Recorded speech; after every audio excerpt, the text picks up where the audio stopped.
آپ لوگوں کے لیے یہ ایک مختصر میں بات کروں گا. پینلسٹ تو مجھ سے زیادہ بہتر جانتے ہیں مسائل کو بھی اور ان کے حل کو بھی, تو جب کوشچن آنسر ہوں گے اس میں زیادہ ڈیٹیل میں بات کر سکیں گے. ہم یہ تو جانتے ہیں انسان نے جب اپنی متمدن دنیا کا آغاز کیا تو اس نے مختلف بستیاں بنائیں, مختلف ملک بسائے, اور بنتے بنتے یہ ملک ڈیفائن ہونا شروع ہوئے. پولیٹیکل سائنس کے اصول بنے, ان پہ ملکوں کی سرحدیں بنی, اور عوام کی ایکسپیکٹیشن ان ملکوں کے ساتھ وابستہ ہونی شروع ہوئی. جو آج کی پولیٹیکل سائنس ہمیں بتاتی ہے کہ ملک کیوں بننے چاہیے اور ہماری ایکسپیکٹیشن, عوام کی ایکسپیکٹیشن ان ملکوں سے کیا ہونی چاہیے, اس میں سب سے پہلی چیز از پبلک ویلفیئر.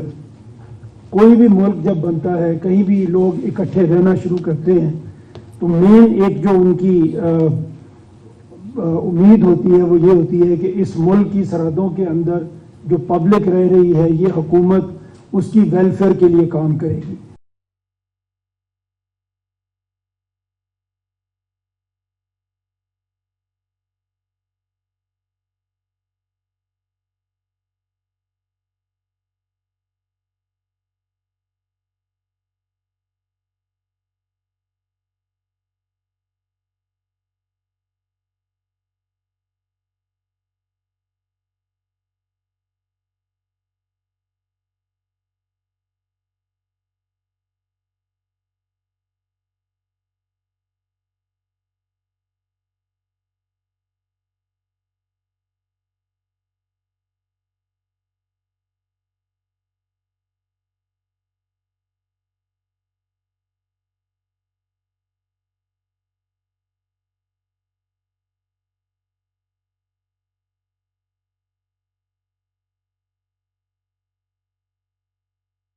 چلی گئی, ملکوں نے اپنے آپ کو اپنے اندر سب ڈیوائڈ کیا.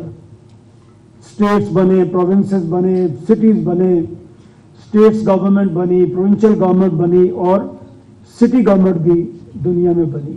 تو اگر آپ گورننس کو دیکھیں تو یہ آلموسٹ پوری دنیا میں 3 ٹیئر گورننس بنی. ایک فیڈرل لیول پہ یا نیشنل لیول پہ, پھر پروونشل یا اسٹیٹ کے لیول پہ, and then the local government. ہم نے اپنے ملک میں فیڈرل گورنمنٹ بھی دیکھی, پروونشل گورنمنٹس بھی دیکھی, لیکن لوکل گورنمنٹ جو میں کہا کرتا ہوں کہ یہ 2 ٹیئر ہیں جو حکومت کرنے کے لیے ہیں, اور تیسرا ٹیئر ہے جو خدمت کرنے کے لیے ہے, دیٹ از لوکل گورنمنٹ. وہ ہمیں انفارچونیٹلی پاکستان میں بڑے کم موقعوں پہ دیکھنے میں ملی. جب بھی کوئی جمہوری حکومت ملک میں آتی ہے تو سب سے پہلے لوکل گورنمنٹ ختم کی جاتی ہے, جو آپ کی خدمت کے لیے بنائی جا رہی تھی. ہمارے 4 صوبے ہیں, آپ سب جانتے ہیں. اس میں ایک پنجاب ہے which is like 52% of Pakistan, اور دنیا کی کوئی فیڈریشن ایسی نہیں ہے آج جس کا ایک فیڈریٹنگ یونٹ باقی سب فیڈریٹنگ یونٹ سے بڑا ہو. وہ صرف ہم ہیں. ایک سائڈ پہ آبادی, اتنی بڑی آبادی کا ایک صوبہ ہے, دوسری سائڈ پہ بلوچستان ہے جو 50% تو نہیں ہے but near 50% of all area we have is Balochistan. اور آبادی اتنی کم ہے کہ 51 کے سینسز میں تو صرف 1.1 ملین آبادی تھی بلوچستان کی. آدھے رقبے کے اوپر صرف 11 لاکھ لوگ رہ رہے تھے, جو آج بھی بڑی کم ہے, اس پہ ہم بات کریں گے. تو یہ ہمارے 2 صوبوں کا, 4 میں سے 2 صوبے, ایک آبادی کے لحاظ سے اور دوسرا رقبے کے لحاظ سے گورنیبل بھی نہیں ہے, مینیجیبل بھی نہیں ہے, اور اس کے آگے جو اس کے نتائج نکلے ہیں وہ ہم آگے اس پہ بات کریں گے مختصر انشاءاللہ. ایک ورلڈ بینک کی اسٹڈی ہے which called Pakistan at 100 governance and institutions. جب 100 سال کا پاکستان ہوگا, جو 78-79 ایئرس کے ہم ہو چکے ہیں, تو چیلنجز کیا ہوں گے پاکستان کو اگر پاکستان ایک ہائی انکم یا مڈل انکم کنٹری بننا چاہتا ہے. اس میں وہ جو بتا رہے ہیں, سب سے پہلے وہ جو بات کرتے ہیں وہ یہاں پہ ہمارے ویک انسٹیٹیوشنز ہیں. جو ہمارے راستے کی سب سے بڑی رکاوٹ ہوں گے اگر ہم 100 سال کی عمر میں ایک ہائی انکم یا مڈل انکم کنٹری بننا چاہتے ہیں. اور ویک انسٹیٹیوشنز کے ساتھ کرپشن بڑھتی ہے اور کرپشن آتی ہے. ہم دیکھ رہے ہیں اپنے چاروں طرف, اس سے ہمیں کوئی زیادہ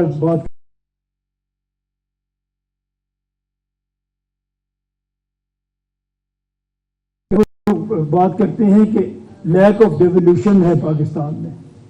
ہم نے 18th امینڈمنٹ کی تھی, اس میں ہم نے یہ کہا کہ اختیارات اور جو فنڈز ہیں وہ ڈیوالو ہوں گے from federal government to provincial government and from provincial government to district government. تو وہ آدھا تو ڈیولیوشن ضرور ہوا ہے. وسائل جو ہیں وہ فیڈرل گورنمنٹ سے پروونشل گورنمنٹ تک آئے ہیں, لیکن انفارچونیٹلی وہ ڈسٹرکٹ گورنمنٹ تک نہیں پہنچے. اور اگر آج ہم دیکھیں پاکستان میں, ہم نے 78 ایئرز میں صرف 5 کیپٹل سٹیز ڈیولپ کیے ہیں. 25 کروڑ کی آبادی ہے اور ہمارے صرف 5 کیپٹل سٹیز ہیں. اسلام آباد federal capital, Karachi capital of Sindh, اور کراچی کا جو حال ہے وہ ہمیں پتہ ہے. لیکن اب جب کراچی سے آپ باہر نکلتے ہیں تو باقی پورا سندھ تو کچی آبادی کا نظارہ آپ کو دیتا ہے. اسی طرح پنجاب میں لاہور ہے, ہم وسائل زیادہ تر لاہور میں استعمال کرتے ہیں, rest of Punjab is in front of us, we can see what we are doing. اسی طرح کے پی میں پشاور اور بلوچستان میں کوئٹہ. اگر ہم پنجاب کی بات کریں, 3rd largest city of Pakistan is Faisalabad. ہم نے اگر گئے تو سب ہوں گے, اگر کوئی وہاں سے ہے تو انہیں پتہ ہے نہ اسکول نہ کالج, کچھ بھی سہولت وہاں پہ جو آپ کو لاہور میں مل رہی ہے اس کا کوئی عشر اشیر بھی آپ کو فیصل آباد میں نہیں ملے گا, وچ از 3rd largest city of Pakistan. تو ہماری سائیکی یہ رہی ہے 78-79 ایئرس میں کہ ہم نے کیپٹل سٹیز کے علاوہ کہیں پہ توجہ نہیں کی. اور کیپٹل سٹی جو ہمیں لگتا ہے کہ یہاں پہ بہت زیادہ وسائل خرچ ہو رہے ہیں تو یہ تو بڑے گریٹ سٹیز بننے چاہیے, اس کا نتیجہ یہ نکلتا ہے جب ہم دوسرے شہروں کو آباد نہیں کرتے کہ جو مائیگریشن ہے لوکل وہ اتنی زیادہ لاہور میں ہوتی ہے, دوسرے کیپٹل سٹیز میں ہوتی ہے کہ یہاں پہ لاہور میں اگر آپ دیکھیں تو ہمارے سلمز ہر سال بڑھ رہے ہیں. لاہور ترقی نہیں کر رہا جس طرح اس کو ترقی کرنی چاہیے. آپ ذرا لاہور سے باہر جا کے دیکھیں, آپ کو سلمز ہی سلمز نظر آئیں گے اور ہر سال ان میں اضافہ ہو رہا ہے. باقی دنیا میں ملک ہیں, ہم ایک طریقے سے چلنے کی کوشش کر رہے ہیں, جیسے ابھی ہم نے بات کی کہ لاب سائٹڈ ہمارے سارے پروونسز ہیں, لیکن باقی ملکوں نے دنیا میں کیا کیا. اگر ہم 10 بڑے ملکوں کی مثال اپنے سامنے رکھیں, چائنا آپ کو پتہ ہے ابھی تو 150 کروڑ کی آبادی کا ملک ہے, لیکن ان کے 31 پروونسز ہیں. انڈیا ہمارے ساتھ ہی انڈیا آزاد ہوا, اور جب آزاد ہوا تو انڈیا میں 9 اسٹیٹس تھی جو اب بڑھ کے انہوں نے اس کو تقریباً 39 اسٹیٹس بن چکی ہیں. 38 اسٹیٹس اب کہتے ہیں بن چکی ہیں. یونائٹڈ اسٹیٹس 50 اسٹیٹس ہیں.